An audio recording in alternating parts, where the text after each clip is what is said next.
Comenzamos a las 10:03 de la noche aquí en Capital Radio. Todos los primeros lunes de cada mes nos acercamos al atletismo con mayúsculas y esto se llama Tiempo de Atletismo. Y como cada primer lunes de mes tenemos que saludar a Alex Calabuig. ¿Qué tal? ¿Cómo estás, Alex? Buenas noches, encantado como siempre. Director de la revista Runner's World. Y también tenemos que saludar a Miguel Calvo. ¿Qué tal, Miguel? Hola, ¿cómo estás? buenas noches. Muy bien. Que es miembro de la Asociación de Estadistas o Estadísticos. Estadísticos. Sabía que me ibas a pillar. Del atletismo de España. Y además, pues colaborador de Runner's World y responsable de Territorio Bimon, esos textos que tanto nos gusta leer también en la revista Runner's World. Por cierto, esto que se llama Tiempo de Atletismo lo podéis escuchar en directo de 10 a 11 de la noche todos los primeros lunes de mes en Capital Radio. Podéis descargarlo también con el podcast conjunto de A Tu Ritmo en la página web de Capital Radio, en iVoox, en iTunes, o podéis verlo también en YouTube, ¿verdad, Alex? Sí, en el canal de YouTube de Runners.es también. Ahí está, en Runners.es, canal de YouTube. Por cierto, está aquí la cámara grabando para que la gente que nos está viendo ahora mismo en YouTube vea lo que tenga en mis manos. Lo tengo aquí, lo voy a subir un poquito. Es la revista Runner's World del mes de mayo. Sí, exactamente. Lleva ya unos días en los kioscos, ¿no? Y ahora te girás y la mostrás a la otra cámara. Porque la otra cámara es que estamos también, para los que estáis en directo, en Facebook Live, en la cuenta de Corre a Tu Ritmo de Facebook. Y tenemos también esa revista. Nada, un par de titulares. ¿Qué es lo que nos vamos a contar este mes de mayo? En portada ya veis a Elena Loyo, que es una de las grandes maratonianas de la actualidad en España, discípula entrenada por Martín Fiz. Y bueno, pues artículos de trail, de entrenamiento, de lesiones, consejos de nutrición, como siempre, pero no robamos tiempo a los protagonistas de hoy, que vamos a hablar hay ahora mucho de lo que hablar. Y eso, y que tenéis aquí un especial de lesiones también, ¿no? Que viene en conjunto con la revista. Sí, exactamente. Vale. Dos revistas por una. Este mes de mayo, Runner's World. Gracias, como siempre, por traernos los ejemplares y por llenarnos de sabiduría a los corredores populares. Antes de presentar a los invitados, hoy ya lo dije hace un rato cuando empezábamos A Tu Ritmo, tenemos un programa muy especial, un tiempo de atletismo que va a convertirse en un homenaje al que yo he denominado el atleta total, en todos los sentidos, ¿no? Además de reportero y aventurero, pues fue un grandísimo atleta, Miguel de la Cuadra Salcedo, pero hablaremos de él después de unas noticias que habéis traído, ¿verdad? Unas noticias relacionadas con el atletismo, ¿verdad? Muy brevemente, un par de pinceladas por mi parte y un par por Miguel también. Perfecto, pues vamos con ello.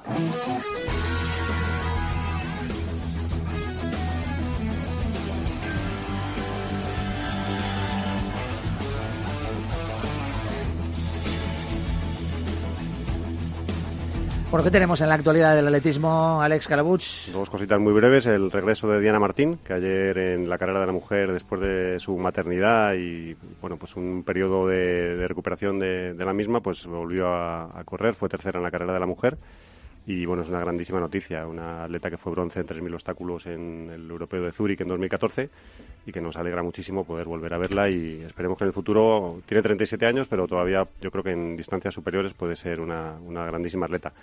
Y bueno, y por otro, Yuki Kawauchi, que ya sabéis, el japonés loco que corre maratones constantemente, que ganó el maratón de Boston, decíamos hace poco que ya había sentado la cabeza, que iba a ser profesional, que dejaba su trabajo, que pedía una excedencia, pues el otro día hizo 2 medios maratones en 2 días, en 1:05 y 1:06, quedando segundo y primero, respectivamente, y parece que poco ha sentado la cabeza Vamos, que tiene que tener contento al entrenador, ¿no? Exactamente. Entonces, bueno, yo creo que es una persona indomable y bueno, y tampoco esto es ni bueno ni malo, simplemente es una característica suya personal y nos hará disfrutar seguro con sus locuras. Antes de las dos cositas que nos quiere hablar Miguel, ¿qué quieres decir de Galen Rapp y lo que hizo ayer en Praga, ya que estuve yo por las calles de Praga, aunque yo no me lo crucé, ni le vi en ningún momento? Bueno, lo primero que gracias a la retirada de Galen Rapp pudo ganar Kawauchi en Boston y ayer pues Rapp hizo 2:06 pelados y mejoró la marca de Mo Farah, con lo cual bueno, su compañero de entrenamiento pues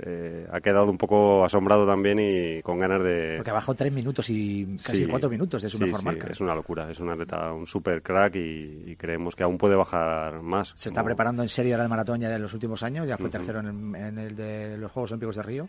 Es un atleta que en 5.000 y 10.000 ya ha demostrado lo que vale y en maratón por fin ha hecho una marca que le corresponde ya como atleta talentoso que es. Salió muy por delante de mí y luego ya, pues eso, ya, no sé, cuando llegó a meta yo estaba terminando, fíjate, él llegó a meta y yo estaba terminando mi media maratón. Sí, dice 2 horas 05, que hice 23 kilómetros. Básicamente porque íbamos con amigos, me paraba a buscar otros amigos, bueno, es igual. Eso es una forma también de divertirse, ¿no? Bueno, y disfrutar cuando vas a correr maratones fuera. A ver, cuéntanos, Miguel, un par de cositas rápidas. Solo por mencionar un par de cosas muy recientes que hemos tenido este fin de semana, la Copa del Mundo de marcha que se ha celebrado en Taikán, en China. España ha seguido mostrando su gran nivel que tiene en la marcha a nivel mundial, ha quedado cuarta en una clasificación por puntos en todas las especialidades.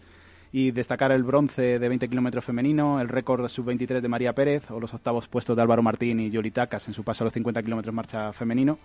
Y sobre todo, un poco al hilo del último programa que hablamos con Berlanas, Martín Fiz y todos estos atletas que siguen con una trayectoria tan larga, no podemos dejar de mencionar a Chuso García Bragado, con 48 años, fue el primer español en la prueba de 50 y sobre todo amenaza ya con llegar a Tokio en 2020, que sería con 50 años sus octavos Juegos Olímpicos. Empezó en Barcelona 92, cuando Cacho ganaba el oro en aquella final de 1500, él estaba empezando y sin perderse ninguno hay serias posibilidades de que lo podamos tener dentro de 2 años en Tokio. Uno de los grandísimos del atletismo español.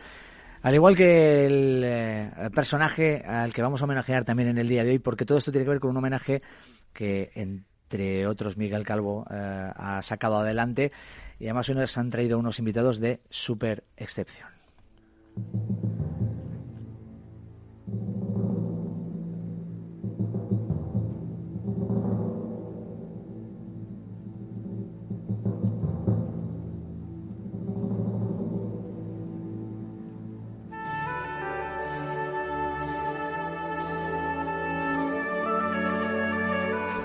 Bueno, este tema creo uno de los más adecuados para presentar al que va a ser el protagonista. Yo le llamaba antes el atleta total, porque para mí el deportista total, ¿no? Yo creo que ya no hay deportistas de esa raza, pero bueno, como el que mejor nos puede introducir a Miguel de la Cuadra Salcedo ahora mismo es Miguel Calvo. Adelante, Miguel. Sí, de hecho no hay una definición mejor. Hay un Miguel de la Cuadra Salcedo que todos recordamos, que es prácticamente un personaje de una novela de aventuras, el hombre polifacético que la televisión nos ha regalado, un explorador, aventurero, reportero, historiador, divulgador, el hombre que todos quisimos ser, que definía a nuestro amigo Alfredo Barona hace muy poco tiempo. Pero más allá de todo ello, como decía Luis, Miguel fue un enorme talento físico, un deportista integral que destacó en todos los deportes que practicó, ya fuera rugby, lucha, waterpolo, levantamiento de peso, incluso bobsleigh, intentando llegar a unos Juegos Olímpicos de invierno, que parecía una locura y estuvieron a punto. Y sobre todo, sobre todos estos deportes, destacó en atletismo, el deporte con el que triunfó, con el que más destacó, y el deporte que siempre llevó corriendo por sus venas. De niño le recordamos autodidacta, lanzando el disco en una playa, un pequeño disco de madera con el que entrenaba mientras soñaba ser como el discóbolo griego que tanto había leído. Después, con los jesuitas en Tudela, fue aprendiendo los valores del atletismo, al tiempo que los propios misioneros le contaban historias de América, y se fue enamorando de su otra gran pasión, que fue el continente americano que tanto visitó. Y después, cuando llegó ya aquí a Madrid a iniciar los estudios universitarios, pues una de estas cosas mágicas que suelen ocurrir, coincidió con José Luis Torres, el entrenador, el padre del atletismo español moderno, sin ningún tipo de duda, y entre los dos empezaron a definir lo que son las fronteras de los lanzamientos. Tanto talento, tan bueno para todo, con tanta inquietud, destacó en todo, en peso, en disco, en martillo, incluso jabalina, que fue en lo que menos se prodigó, es donde dejó una huella quizás más profunda, siendo el máximo exponente del estilo español, aquel estilo giratorio. Y sobre todo ello, pues un deportista que soñó ser olímpico, que estuvo a punto de conseguirlo en Melbourne 56, no pudo ser por motivos políticos, sí que lo consiguió en Roma 1960, en la eterna ciudad de Roma. Y a partir de ahí toda su trayectoria que contamos al principio, de personaje de aventuras, pero detrás de la que el deporte siempre estuvo muy presente. Hoy vamos a centrarnos sobre todo en esa faceta de deportista, de Miguel de la Cuadra Salcedo. Nos acompaña para apoyar todo esto y ahora explicaremos exactamente por qué Carlos Beltrán, divulgador deportivo. ¿Qué tal, Carlos? ¿Cómo estás? Muy buenas. Muy bien, buenas noches. Bienvenido. Gracias. Porque, bueno, un poco entre Miguel y Carlos, eso es lo que tengo entendido, habéis puesto en marcha un homenaje tremendo, ¿no? Ya nos has hablado en alguna ocasión de ello en el programa, Miguel, pero se va a materializar sobre todo próximamente. Cuéntanos, Carlos. Bueno, pues se materializa el 19 de este mes, o sea, ya, prácticamente ya, y consiste, el homenaje... Sábado 19 de mayo, ¿no? Sí, el sábado 19 de mayo es la inauguración, o no sé cómo se llama, cuando de pronto una escultura se decide que ya está en un sitio para siempre. Pero realmente el homenaje viene siendo, ya lleva año y pico en marcha, porque conseguir que ese día vaya a haber una escultura en ese lugar en concreto, que luego contamos si queréis cuál es, seguro, pues nos ha llevado mucho tiempo y también hemos aprendido mucho en el viaje. Y bueno, hemos tenido mucha ayuda de mucha gente que ha querido involucrarse también y homenajear. Hemos llegado a conseguir que 340 personas aproximadamente, quizá un poco más, haya aportado para conseguir esta escultura, y hemos conseguido que un grandísimo escultor, que es Víctor Ochoa, ponga su trabajo de forma totalmente altruista. Todo eso ha sido gracias a que un día, yo no me acuerdo quién fue, pues alguien dijo, es que todo, esto es una cuestión de un río en el que se ha ido sumándose muchas aguas, y alguien dijo hace 2 años que sería muy conveniente que hubiese una escultura de Miguel de la Cuadra en la antigua pista de ceniza de la Universitaria, ¿no? Que es donde él entrenaba en aquellos tiempos. Y a partir de ese clic que sonó, unos cuantos nos fuimos sumando, y yo no sé si pues con las energías de todos nos hemos puesto a ello, y ahora se hace verdad, se hace realidad. Se va a inaugurar la escultura y además ese día va a haber un memorial de atletismo, sí. Y en esa pista de ceniza, creo que es el lugar perfecto. Lujo total, porque además la han arreglado para esto en concreto. O sea, ha servido para que arreglen la pista de ceniza, que de verdad es un sitio emblemático, especial para los corredores, los atletas en general, y que muchos deberían conocer. Es un sitio con una energía muy sorprendente. Yo no sé si vosotros creéis en las energías en los lugares, ¿no? Sí. Cuando llegas a un punto y de pronto ahí encuentras algo que pasa, que no sabes lo que es, y esta pista lo tiene una energía increíble. Cuando estás ahí, realmente te nace una necesidad de correr, de lanzar y de saltar. Está en el campus de la Universidad Complutense de Madrid. Sí, además es una prueba abierta a todos, con lo cual es una invitación para que toda la gente que está aquí en Madrid nos pueda acompañar ese día, apuntarse previamente y a pruebas de 100, de 300, porque la pista es de 300, que es una de sus originalidades, y un 1000 también. Y también hay lanzamiento de peso. O sea, claro, normal. Además, el lanzamiento de peso es una de las va a ser uno de los modalidades, uno de los concursos en los que destacó Miguel de la Cuadra Salcedo, ¿no? Vamos a hablar de todo esto y de la figura de Miguel de la Cuadra Salcedo con unos invitados que habéis traído. Alex, Miguel, presentándonos. Miguel, por favor. A ver, haz los honores. Bueno, pues nos acompañan aquí en el estudio Estanislao de la Cuadra Salcedo, el hermano pequeño de Miguel, su hermano con el que compartió deporte, con el que empezó. Estamos viendo antes de entrar en el estudio las fotos cuando eran alteras, levantando peso. Luego Stanis se dedicó más al rugby, es donde hizo un poco su carrera deportiva, digamos, donde llegó a ser internacional, y la figura del hermano que ha estado siempre con Miguel. Y junto a Stanis nos acompaña Bernardino Lombao, amigo de toda la vida de Miguel de la Cuadra, los dos uña y carne prácticamente, e involucrados siempre en 1000 locuras o en 1000 aventuras juntos. Y atleta, por supuesto, también, entrenador, una figura clave para entender el paso de la mujer en el atletismo español, la incorporación, mejor dicho, divulgador deportivo también y presentador de televisión. Bueno, buenas noches a ambos. Muy buenas noches. Hola, Miguel. Adelante. Bueno, Bernardino, yo os quiero preguntar primero una cosa y luego ya también Alex y Miguel se encargarán de dirigir la conversación, pero Estanislao, para ti, ¿qué supone este homenaje que se va a realizar a tu hermano, a Miguel? Y evidentemente va a ser una fecha, justo el 20, en este caso de mayo, se cumplen 2 años del fallecimiento de Miguel de la Cuadra Salcedo. Va a tener una escultura además en un lugar, como decimos, muy emblemático, ¿no?, de Madrid. ¿Qué supone para ti? ¿Qué piensas? Bueno, pues fíjate que no había vuelto a la pista desde hace 60 años y fui a verla como estaba. Me encontré que no había gradas, que no había vestuarios. Claro, Teodoro ya no estaba.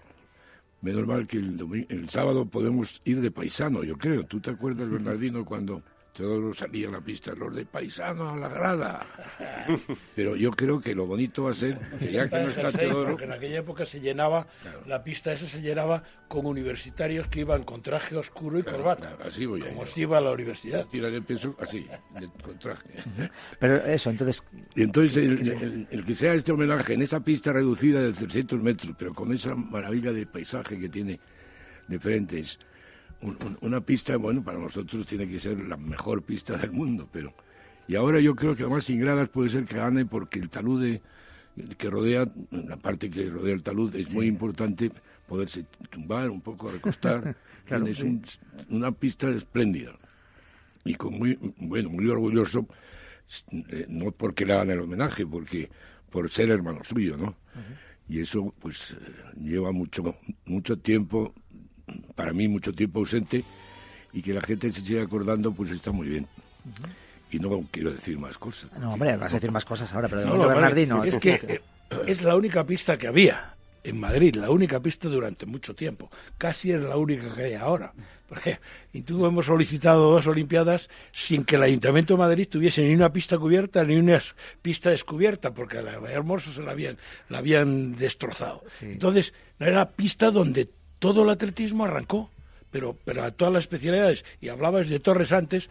Torres, en los años 50, es cuando alguien pregunta qué pasa en otros países, que los atletas llegan a Juegos Mediterráneos, Olimpiadas y tal. Dice, es que por ahí entrenan. ¿Cómo que entrenan? Y ahí comen adecuadamente, entrenan y tienen entrenadores. Porque y para resolver eso, se monta la residencia Blume en octubre del 58. Y es José Luis Torres el que entrena todas las especialidades del atletismo. Era medio fondo, pértiga, vallas, todo. Nos entrenaba a todos. Y ahí, entonces, es el principio de esas 2 décadas, de los 60 y los 70, también no solo en el atletismo. En España son las 2 décadas clave de la gran evolución, y en el atletismo especialmente. Yo antes decía, Miguel Calvo en este caso, que tú estabas de acuerdo conmigo en eso del deportista completo, el deportista integral, le llamabas tú, ¿no? Claro, porque que pudiera alguien destacar en tantos deportes, no sé si es que esto era algo muy habitual en aquel momento, ¿no? Que todos practicaran muchos deportes y que fueran atletas, superatletas en todos los ámbitos. Además, yo creo que nos lo pueden explicar muy bien Stanis y Bernardino, porque aparte de que el deporte se vivía de otra manera, está mucho más enraizado con los estudios, con la propia cultura, con la forma de vida. Miguel, es verdad que era un auténtico talento físico, era un animal competitivo, deportivo, por decirlo así. Por ejemplo, Stanis, ¿cómo era Miguel en ese sentido? Pues tú lo dices, lo habéis dicho, atleta total, desde luego, y lo que hacía, la primera vez que hacía una cosa la hacía bien. Yo me he dado cuenta a lo largo de la vida que, se entra en una curva conduciendo y la primera vez vas un poco peor que la segunda, otros a la tercera hacen falta, pero Miguel hacía las cosas de primera vez. Tú te acordarás, Bernardino. Saltaba casi 2 metros con sus 100 y pico kilos, joder, con 2 pies. O sea que él tenía esa habilidad de hacer las cosas de nuevas bien. Y además yo creo que tuvo constancia en el entrenamiento, porque desde hacerse el disco, como decía, el primer disco se lo hizo mi madre, con 2 platos en un tornero, y le hizo aquel disco. Pero después, ha estado limando los bordes del disco para que tuviera más adherencia, en fin, tenía una verdadera dedicación a lo que estaba haciendo para hacerlo el mejor. No, ahí hay una cosa muy clara. En y ahí sigue, como no había unas estructuras educativas que llevasen el deporte por los caminos que te pueden llevar luego al final, son talentos naturales, espontáneos, que son autodidactas en gran medida. Ha pasado con Ochoa, con Severiano Ballesteros, talentos que surgen, no sabes por qué, espontáneos, y luego llegan a unos niveles que son luego lo que arrastra a otras cosas que no existen, ¿eh? En aquel momento no existía. ¿Cómo entrenan por ahí? Pues no entrenaba, ya te digo, Torres entrenaba en la pista a todas las especialidades del atletismo. Pero la superespecialización del atletismo llega después, porque en los años 40 y 50 es muy normal encontrar superatletas que eran buenos en muchas pruebas, porque hacían el salto de longitud. Fanny Blankers-Koen, por ejemplo, ganó 4 medallas, pudo ganar 6, pero no pudo ganar 6 porque no pudo competir en 6 pruebas, pero si hubiera podido competir en 6, habría ganado las 4 allí en Londres, ¿no? Sí. Era más habitual que un atleta pasara vallas y lanzara. Era muy habitual. Bueno, estaba el decalón para comprobar eso. Miguel también hizo decalón, tú has hecho decalón. Claro. Y en aquella época, hacer decalón para un lanzador tenía sus complicaciones. Tenías talento para aquello y entonces lo encarrilabas porque, claro, sin ser la gran especialización, que no llegan a España hasta finales de los 60. Lo que sí, cuanto antes, yo me gusta decir que aquello era un escenario completamente distinto que el que hay ahora, con todas las diferencias. Desde la principal, en mi opinión, para bien y para mal, para mal porque ha dejado de ser romántico el hacer deporte, para bien porque ha podido ser una fuente de ingresos para el que lo hace, con todos los inconvenientes de la pérdida de la ganancia en ese aspecto, y entonces el ser atleta era aficionado, era que le gustaba, incluso quitando tiempo del estudio, con esfuerzo, porque tenía que estudiar a otras horas. El tema del deporte amateur es una cosa que para los que lo hemos hecho siempre, pues es un poco, se echa de menos. Ahora, el deporte profesional, en donde desde los padres están encima de los hijos desde pequeños para que rinda lo más posible, para que vayan, les acompañan, les llevan a los entrenamientos, a los partidos. Esa dedicación a que el niño se haga atleta o deportista a la fuerza, a mí me parece que es un poco excesivo. No, el que tenga talento para eso, ¿por qué no? Y entonces, como dice Higuero, dice, un atleta de alta competición, si no está comiendo, está entrenando, está durmiendo. No puede hacer otras cosas, que en aquella época hacía todo el mundo cosas y además hacía su deporte. Es igual, el balonmano, el baloncesto, el atletismo, hacían... Todo se programaba alrededor de estudiar algo, proyectar futuro, proyectar personalidad. Yo me acuerdo también de cómo fue la entrada de un gran entrenador italiano, Giovanni Battista Mova, fantástico entrenador que revolucionó. No es que fuera mejor entrenador que José Luis, porque José Luis, fíjate, para mí ha sido mi único entrenador, lo he estado viendo hace poco y le iré a ver en cuanto pueda en su residencia. Pero bueno, también vino de Italia, de Europa, exterior, después vino unos polacos, ¿te acuerdas tú? Buenísimos. Y eso hacía que se viera el nivel de España estaba muy bajo. Había un deporte escolar bastante importante en comparación, en proporción más que los deportes universitarios. Los colegios tenían patios, macho. Claro, pero bueno, tampoco era muy grande. Como eso, ¿eh? Y sobre todo tenían animadores, que la función del animador deportivo yo creo que es el fundamento del deporte, por lo menos en aquella época. Ahora será algún animador que tenga algunos intereses, incentivos, por ejemplo, marcas, pero aquello era un animador, y me acuerdo el del colegio, era un fraile que era un tío fantástico, le faltábamos incluso al respeto, cosa fea, pero aquellos chicos jóvenes pues hacíamos esas cosas, pero era absolutamente el motor del deporte del colegio. Y en la ciudad Don donde Serafín, caía un animador Don de Sepio, esos, surgía un recuerdo. Animadores. Aunque no hubiese pistas de atletismo. ¿Pero cuál era la figura del animador? ¿A qué se refiere? No, a entrenadores, básicamente entrenadores que entrenadores. entrenaban en los colegios y directamente cogían a los chicos el que llamaba por teléfono para ir a los partidos, el que hacía posible que la gente fuera a jugar, el que se fuera a hacer los pequeños entrenamientos que se hacían, el que animaba que se hiciera deporte, el que no le parecía mal que se hiciera deporte en vez de estudiar. Podríamos compararlo quizás con un profesor de educación física actual, pero motivado. Con mucho más motivado. Mucho más tiempo fuera del colegio con los críos, llevándolos a las competiciones escolares que se organizaban. La ciudad universitaria, por ejemplo, que hablábamos tanto antes de ello, era un centro neurálgico del atletismo. Había competiciones escolares prácticamente todos los días, a nivel escolar y a nivel universitario, que es algo que ahora se echa mucho de menos, como en esa época hay muchas ciudades que no tenían pista de atletismo y dieron atletas olímpicos importantes, pero hablamos de Lugo, hablamos de Salamanca, ahí salió Sánchez Paraíso, salió Albarrán, y no tenían pista de atletismo, era un patio de la Universidad de Salamanca, y porque había un entrenador o alguien, o en los colegios, cuando había el cura que le gustaba el rugby, salían jugadores de rugby, si le gustaba el atletismo, dependía de espontaneidades individuales. Sí, eso habla. Programa. Eso habla mucho, por ejemplo, de cosa que seguro que ellos se quejan ahora, de que parece que tenemos que tener muchas instalaciones o pedimos muchos medios a nuestra disposición, cuando realmente lo que hace falta, como se demostraba en esta época más romántica o más amateur,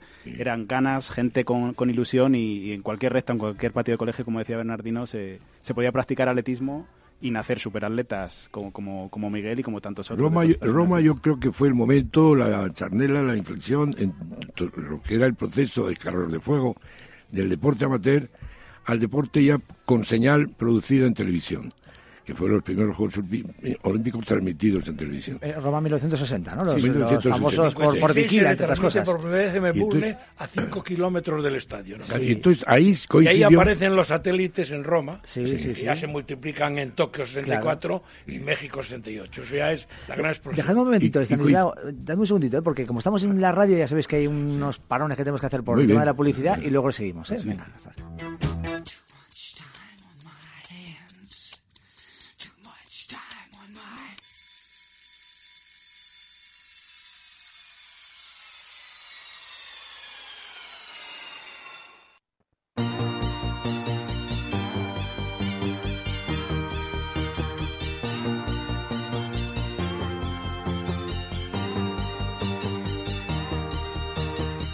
Voglio vederti danzare come le zingare del deserto, con candelabri in testa o come le balinesi nei giorni di festa.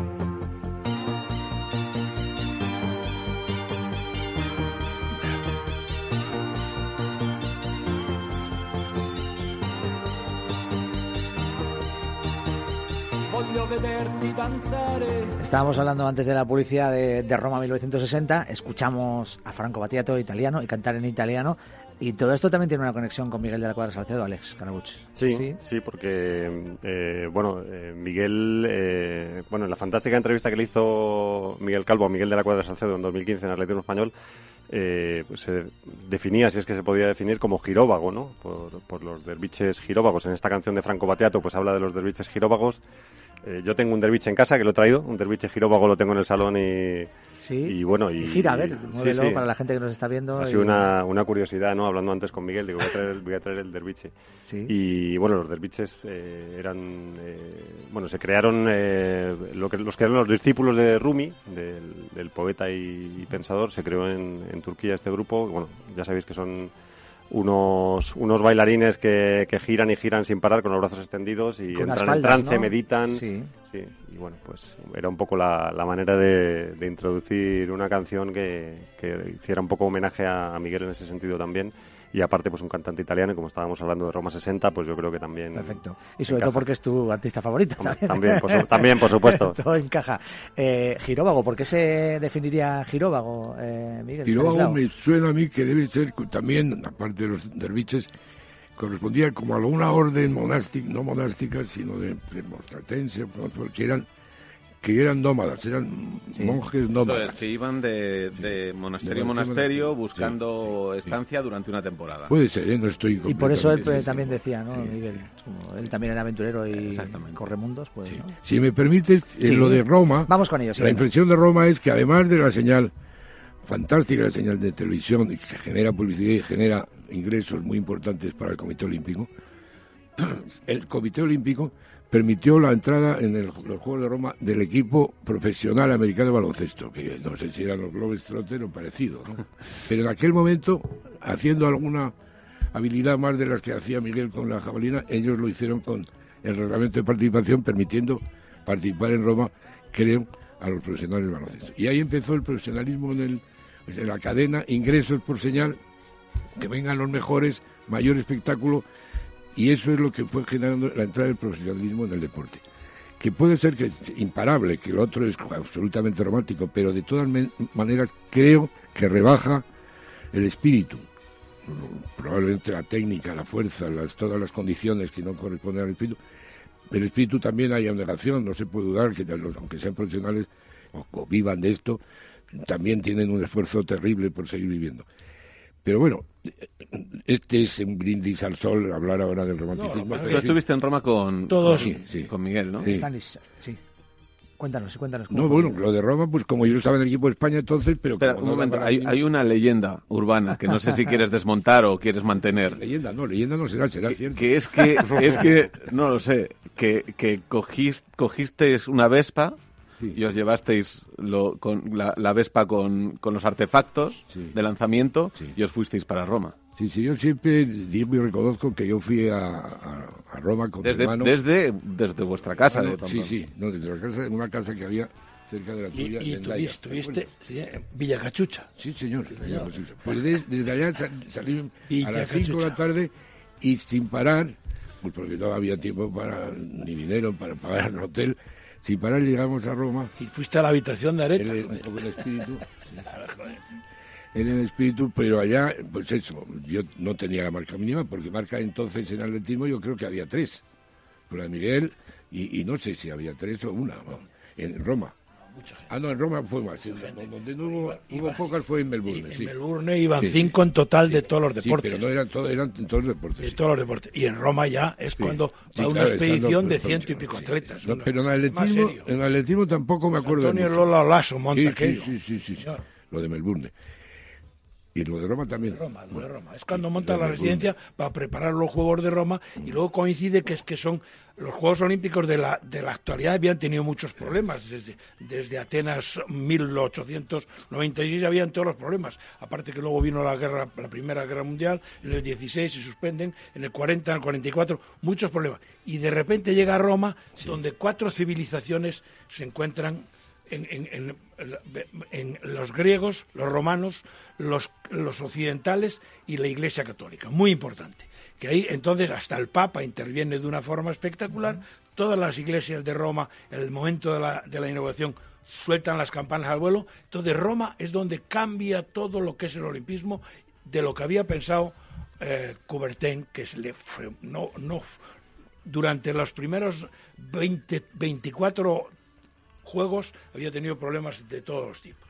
No había unos juegos más metafóricos posibles, ¿no? Para que Miguel de la Cuadra Salcedo debutara como atleta olímpico, incluso después dejara el atletismo y cambiara de vida. La faena que nos abandonó después de Roma.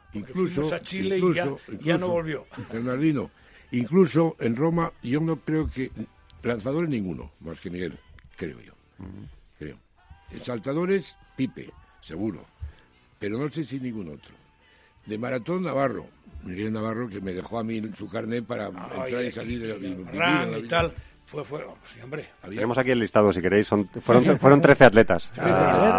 ¿Quiénes? Vamos a hacerles un recuerdo un poco rápido. José Luis Albarrán en 100 metros. Sí. Melanio Asensio Montes en 200. Julio Gómez en 800. Tomás Barris en 1500. José Molins en 5.000. Carlos Pérez en 10.000. Sí. Miguel Navarro en maratón. José Fernández Serrano en 3.000 obstáculos. Pipe Areta en longitud y triple. Sí. En disco, Don Miguel de la Cuadra Salcedo.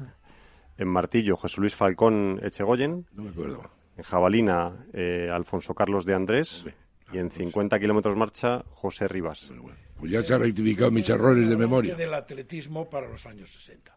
Sin duda, el Roma fue clave. Y además la residencia funcionando, inmediatamente se monta la otra Blume de Barcelona y entonces es donde se empieza a producir ya unos atletas con un programa profesional. Uh-huh. Yo quería preguntaros sobre ya las diferentes facetas de Miguel en el atletismo. Hombre, él allí fue, pues bueno, en este caso con el disco, ¿no? Que es una de las especialidades en las que destacó, pero destacó en muchas otras. Además tuvo récord de España y fue campeón en algunas otras especialidades, ¿no? ¿Con cuál se encontraba él más él en disco. Identificado? ¿Siempre disco? Martillo lo lanzaba porque tenía esa capacidad de hacerlo todo bien y no le daba mucha importancia, pero vamos, él daba 3 vueltas y tiraba fenomenal. Tiene 7 récords, me parece. Por eso. Sí. Y en peso igual también, ¿no? En disco yo no sé si... Peso 2 veces campeón de España. Por eso. Yo creo que en disco, por la figura más histórica, vamos, de la antigüedad, digamos, de la práctica del discóbolo, todo eso, tenía afición declarada por el disco antes de que el peso no le gustaba, pues lógico, porque tiene menos ciencia. La jabalina es muy delicada para articulaciones, como sabe Bernardino, pero él estaba muy a gusto en disco, muy a gusto. Sí, además, Lo que sí convenía decir es que una cosa que los italianos lo llaman de una manera más fina que lo que se dice aquí en España, un fiasco, el fiasco de Miguel en Roma. 3 nulos. 3 nulos. La gente parece que 3 nulos es un espanto. 3 nulos, cuando una persona está en un círculo, es muy difícil sobre todo que quiera que le midan los 3 lanzamientos si los hace mal. Lo normal es que haya voluntariamente que se hace nulo. Y Miguel hizo 3 nulos porque a lo mejor le da vergüenza que algunos se salió, pero alguno de ellos pusiera una marca impropia para que pusiera España. Él no vio que no tenía acceso a los lanzamientos de mejora, hizo 3 nulos. Y aquello fue tratado... Una marca, si no pasa al estadio. Sí. Aquello le trataron muy mal. Porque tenían la primera fase de lanzamientos, antes de la final, era fuera del estadio. Fuera del estadio. Y entonces, si no pasaba a la final, que pasaban solo los 8 primeros, para los 3 lanzamientos más, si no podía. Entonces él forzó, y el círculo tiene una limitación de 2 metros de radio, de diámetro, entonces, cuando tocas un costado es nulo. Claro, él tiraba con todo el entusiasmo para llegar a hacer esa mínima para pasar y no le funcionó. Pero Roma fue con un buen momento de forma. Sí, claro, hizo la mínima, que eran 50 entonces, 50... No llegó en Anoeta. Después de intentarlo 3 veces, porque en Anoeta estábamos, él estaba en Hendaya y yo estaba en Irún, íbamos a entrenar en Anoeta constantemente, y él allí es donde cada semana pedía una prueba para la mínima y la hizo. Claro. Sí, yo recuerdo cuando la entrevista que estuve mirando a ver el historial de lanzamientos de ese año y la forma en la que llegaba era muy buena. De hecho, había mucha presión mediática, a lo mejor se había quedado un poco cortado. Él pensaba ir a Melbourne 56, donde había muchas esperanzas de que incluso fuera medallista. Como decíamos al principio, no fue España por razones políticas. Y en el 60, al estar en buena forma, sí que había mucha presión alrededor, yo creo, esperando una gran actuación de Miguel. La razón política ocurrieron fue los 3 nulos. El bloqueo que hubo por parte del mundo. Por un tema, la invasión de Hungría.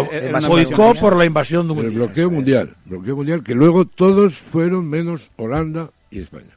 Y fue Hungría también. Claro. Sí, porque todavía habían puesto los tanques y el mando. Sí, los Juegos Olímpicos de Melbourne. Entonces, aquel fiasco de Roma le permitió a Miguel distanciarse de lo que era la práctica del atletismo y sobre todo darse cuenta que los que le habían estado aplaudiendo le podían decir cosas en contra de él. Y aprovechó los Juegos Iberoamericanos enseguida de Chile y se fue y se quedó. Pero esa historia sí que es alucinante. Bueno, no, es que no hay, dentro de la carrera, fíjate que hay historias en la carrera de Miguel y también es muy alucinante cuando empieza a lanzar la jabalina más allá de lo que se puede pensar que va a llegar una jabalina y tal. No sé, que nunca. Pero se ha conseguido.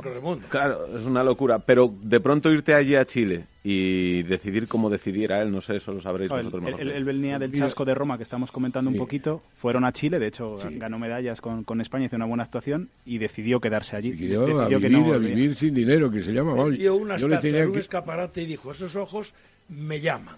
¿De dónde ha venido esa estatua?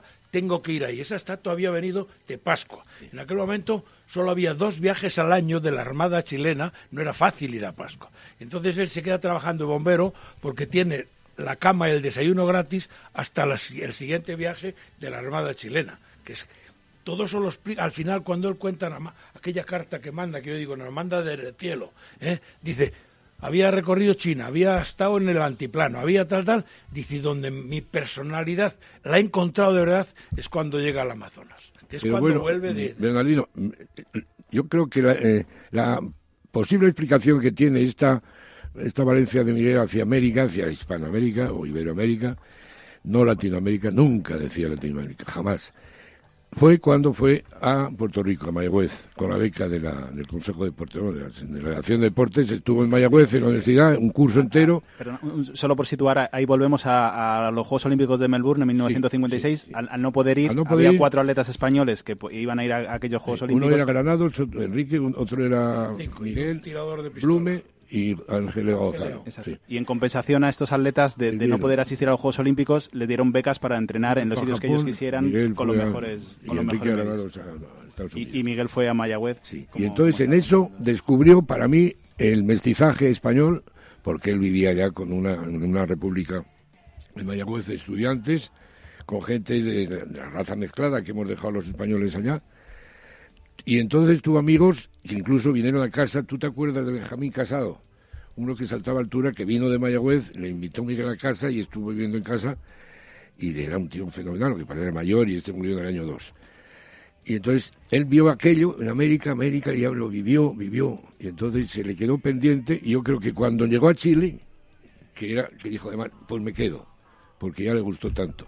Eso de la isla de Pascua, aparte de las cuestiones de la mirada de las estatuas, en casa había bastante cultura, digamos, geográfica, y me acuerdo que mi madre nos hablaba de la isla de Pascua cuando nadie sabía nada, y Miguel, y todos nos enterábamos bien, pero Miguel todas las cosas las cogía no al límite, sino por encima, mejor que los demás. Y él se encontró con la posibilidad de Pascua, que era difícil, sí, porque tuvo que estar 6 meses allá. 6 meses que tuvo tifus, que tuvo aislado, le metieron a una cueva. Aprendió allá los juegos de hilos que tú le has visto hacer. Bueno, hizo unos reportajes con una cámara primitiva. Hombre, no la ha traído, pensaba que la ha traído. Una cámara que nos la dejó Chispa, Hernández Coronado, ¿no te acuerdas? Nos dejó la cámara y se la mandé yo con cubala y con una jabalina. Le mandé jabalina y entonces la jabalina le sirvió luego para cuando fue a la selva hacerse el jefe del poblado. tirando a Javier. Pero el amor a América lo descubrió en Mayagüez, porque él tenía 56, pues tenía 23, 22 años y era más joven. Allá en el 60 pues tenía ya 28, ¿no? O sea que ese es el motivo de la polaridad que tuvo Miguel con América. A él le recuerdo contando esa etapa de Mayagüez, sí, definiendo cómo descubrió la leyenda del Elixir de la Eterna Juventud, la historia de Ponce de León, que intentó ir detrás cuando visitó Florida y fue a algunos sitios de Estados Unidos a competir, precisamente demostrando el estilo español que había aprendido. Y por las noches se recordaba también escuchando la radio, grupos que había en el Amazonas que contactaban allí de la universidad, y a él ya, como dice Stanis, se le iba quedando el vínculo por América y siempre trayéndolo a nuestra parte deportiva. Nunca se sabe, muy relacionado. Con el fiasco de Roma, su mundo de América fue por ese motivo. Si hubieran tenido medalla, por supuesto, en Roma, pues se queda aquí, en fin, todo, enfoca la vida de otra manera. Pero aquello recordó su Mayagüez, su América, sus mestizajes, y no sé. ¿En ese momento a la familia y a los amigos os sorprendió la decisión o la había comunicado antes? Bueno, ¿Fue improvisado? Fue produciéndose porque él se quedaba, no volvió con el equipo, se fue quedando. Algunos amigos empezó a pedir cosas, yo le mandaba unas mantillas de estas de blonda negra que se compran en la calle San Jerónimo, pues porque era fácil de mandar y él también las comercializaba de alguna manera y podía sacar algún no sé qué moneda de Chile, pero aquello no pudo. Y luego empezó a pescar ballenas. Y ya después ya fue a Bogotá, en Colombia, donde estaba de agregado comercial Álvaro Regifo, persona que sin Álvaro Regifo, Miguel, lo del Amazonas no habría hecho. Porque es la persona que más se volcó con Miguel, estando en la embajada, y dormía en la embajada con la tienda de campaña puesta al jardín. Y todo fue posible, le presentó a gente de allá que también, en cámara, por ejemplo, Héctor Aceves, buenísimo, que es con el que empezó a filmar. La cámara todavía tenía la de la Bola España, de 16. Y bueno, eso es lo que le permitió, la tuvo hasta Santo Domingo. Cuando fue a hacer un reportaje en Santo Domingo, a la Vuelta de América, pues llevaba la Bola España. Bueno, esas cosas son, no sé. Todo se queda corto desde mi punto de vista. Yo no quería que se nos fuera la noche sin comentar otra cosa que tiene que ver con el atletismo y con Miguel, pero no tiene que ver con él como atleta, sino con él como promotor del atletismo, ¿no? Que es algo también muy sorprendente, pero posiblemente vosotros, igual que mucha gente no sabe ni siquiera que había sido atleta previamente a haber sido divulgador o reportero periodista, pues también durante mucho tiempo se dedicó a hacerlo de Aventura 92 y posteriormente a la Ruta Quetzal, ¿no? Que fue un enlace después de la Aventura 92. En una Aventura 92, que yo creo que es el año 85... Es donde empieza. Sí, van en un barco que tiene un nombre también muy sonoro. Y dentro ¿Cómo es? Repite, Bernardino, acércate al micrófono. JJ de Transmediterránea. Vale. Entonces, en las bodegas de ese barco se monta una pista de atletismo. Señor. Sí, es verdad. Una pista de atletismo. Sí. Y todavía hay más. Cuando el barco ya está en marcha, deciden que van a batir el récord del mundo de maratón dentro de una pista de una bodega de un barco de atletismo. Era fácil porque no había habido nunca nadie que intentase hacer eso, lógicamente. Pero aquí está el juez. Nosotros, cuando es el barco JJ Sister que venía cada 2 semanas o cada semana a Cádiz. Entonces Miguel y yo cogíamos un tren en Madrid, íbamos en Cochecama para preparar, porque fueron 800 horas de clase que se dieron en aquel viaje ida y vuelta. Preparamos la pista, hubo muchos deportes y vino gente, atletas importantes de monitores y de profesores. La pista, marcamos una pista con 205 metros en la bodega del barco, de acuerdo con el del barco y el reglamento de atletismo, las curvas a 25 centímetros, a 20 centímetros la curva, y allí tuvo que dar 200 no sé cuántas vueltas, que el problema era que todo estaba cerrado y quien hizo esa aventura fue un tío que se llamaba Alcalá Zamora y Queipo de Llano. José Alcalá Zamora y Queipo de Llano. Catedrático de Historia Contemporánea de la Comunidad de Madrid. Entonces, a media carrera tuvimos que echar fuera a casi todos los chicos que había allí, que íbamos con 700 chicos. Hubo que echarlos fuera y el capitán permitir que abriesen la compuerta atrás porque no había ya oxígeno. No, y además en las curvas Rafa Cano, el Decalón, Miguel por otro lado, que no cortase en una curva porque teníamos que descalificarlo. ¿Pero cuántos estaban corriendo? ¿Cuántos? Ahí? Él solo. Vale. Él solo, es una Habíamos historia hecho a través buenísima. del Vale. jazz una cosa con el récord, con Guinness, Sí. y en esas circunstancias que le pasamos cómo se iba a hacer, lo aceptaron. Con Carlos Jiménez. Claro. Claro. Claro. A ver, ¿algún asunto más que quieres comentar, Miguel? Yo quería hacer Alex, un inciso, sí. porque estamos hablando de Miguel, que es el gran protagonista, pero quería hablar de vosotros también, porque seguís actualmente siendo un ejemplo para muchos atletas, ¿no? Seguís siendo atletas, seguís participando en... Bernardino sí es ejemplo, yo no lo dices porque por él yo estoy haciendo atletismo, después de haberlo dejado más de 50 años, desde Roma dejé atletismo, y empecé el año pasado en el Campeonato de España, veterano, ya cuando tuve una edad respetable, no sé si respetada, pero respetable, y ahí empecé. Estamos y sigo, aquí, hay un pero equipo... lo hice porque él siempre me contaba que iba a los campeonatos de España, a los campeonatos de Europa, a los campeonatos del mundo. Y entonces yo dije, voy a empezar un poco a ver si yo puedo. Y la verdad es que me he enganchado. Yo estoy animando a los nacidos del 38, yo soy nacido del 38, para ver si preparamos un plan para las 2 próximas décadas, pero, sin duda. Claro, porque todos los del 38 este año cumplimos 80 años, el mejor cumpleaños sin lugar a duda. Lo que pasa es que tengo algunos un poco que no me llegan lo suficiente bien. Manolo Santana es uno, el Rey es otro, joder, entonces es posible, en este momento estamos llegando gente de 80 años en una condición física y vital importante. Entonces hay que hacer un plan especial para las 2 próximas décadas. ¿Y en qué estáis compitiendo, Bernardino? A ver, contadnos. Yo he estado compitiendo todo esto, el Campeonato del Mundo y España, pues ahí están los récords de vallas y pértiga.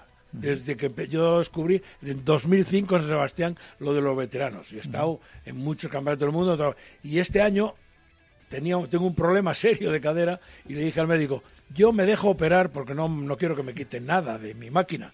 Y me dejo operar si puedo saltar en octubre del 18 pértiga. Esa es mi hace 2 años todavía fui podio en el Campeonato del Mundo de pista cubierta en Budapest. Entonces, pero no tiene solución lo de la cadera. Y entonces Tienen que operarte.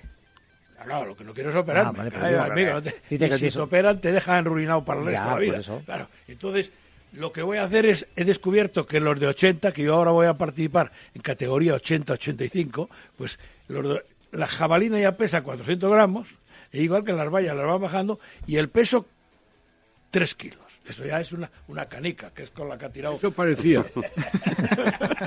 Yo había dejado el peso cuando pesaba 7,257. Exacto. Y veía los récords, el récord de España 10,30. Y dije, eso se ha chupado. Pues nada, se pone uno el peso en la mano y es pesadísimo y dificilísimo. 3 kilos. Es una canica, joder. Bueno, ya me gusta que... Estoy probando con esta pierna porque esta sé que no he buscado. Yo creo que el 19 de mayo es un día estupendo para veros probar esa canica, ¿eh? Yo lo que quería hacer que además 3 creo que les vamos a lanzamientos tener en a los honor de dos. Miguel, quería hacer 3 lanzamientos al estilo español. De Entonces, jabalina, tengo mi jabalina en el coche, estoy buscando un cubo metálico de hojalata, porque en aquella época no había al plástico. Yo quiero parar la A ver. brillante intervención de Bernardino, que antes ya ha señalado la jabalina giratorio. Giratorio, no sé qué ha tenido que ver. No era giratorio, lo que tiró Miguel no era giratorio. Empezó por Félix Erauskin con la barra vasca, que sí giraba absolutamente fuera del cuerpo, y cuanto más fuerza, más radio, más fuerza de salida, la centrípeta. Bueno, entonces Miguel dijo, voy a probarlo con la jabalina. Y tiraba girando, Iguarán, el Celaya, que son los 4 que El tiran. cambio en el reglamento Pero- es que no dar la espalda al lanzamiento. Eso es. Primero. No, y luego bueno. el siguiente es que la jabalina se viese por encima. Porque en aquel momento me era perdona, totalmente válida. Bernardino, de eso sabes mucho más, pero como yo lo he tenido muy cerca, el reglamento no decía ni la espalda, ni el culo, ni nada. Cambió. No decía nada. No El decía nada, reglamento no decía nada. de la IAM no decía nada. No decía nada. Lo que se ¿Verdad? cambió, No decía nada. se cambió. Si no se hubiera hecho, si se hubiera ido a Melbourne, Ganado. si no hubiera habido aquel otro fiasco de no ir a Melbourne, no se podía haber cambiado porque el Comité Olímpico no puede cambiar más que con 6 meses antes. Melbourne no lo habían cambiado. Estaba legal. Es que no, pero sin embargo la llave lo cambiaron después de batir el después, récord del mundo, por lo cual la llave sí podía cambiar y con efecto retroactivo, cosa que cualquier legislación está puesta. Sin embargo, el Comité Olímpico no podía cambiar hasta 6 meses antes. Y después ya todo era aceptable. O sea, él habría sido campeón olímpico sin duda, con su método. Sin duda. Habría sido un Fosbury de la jabalina. O habría cambiado. Podría haber cambiado todo. Habría sido un Fosbury de la jabalina. Pero lo que se refería a Stanislao es que el tema de que no era giratoria, es decir, que no giraba la jabalina cuando salía, sino que él giraba sobre sí mismo y lanzaba la jabalina de forma recta. El primer cambio que hace la llave después... Que gira él sobre sí mismo y luego lanza la jabalina. Y luego tiran a pecho. No te empeñes, Aquilino, que como tú dices no puede ser. En un entrenamiento en la universitaria, en un entrenamiento con talco, ¿sí? Al día siguiente yo quedé segundo del campeonato junior con media hora con Miguel aprendiéndome a hacer eso. Pues sería al principio, te digo, cuando Miguel tiraba en el campo de rugby de un lado al otro, de un fondo al otro fondo, sobre una diana de arco y metía la jabalina en el medio... Miguel no tiraba, Miguel corría con la jabalina y lo podría hacer puesta aquí, la punta ahí y la cola aquí, apoyada en la espalda, la cola, que ese es el punto de Arquímedes, apoyada sin más de dar vueltas ni nada, corría de lado, se apoyaba en la espalda y lanzaba.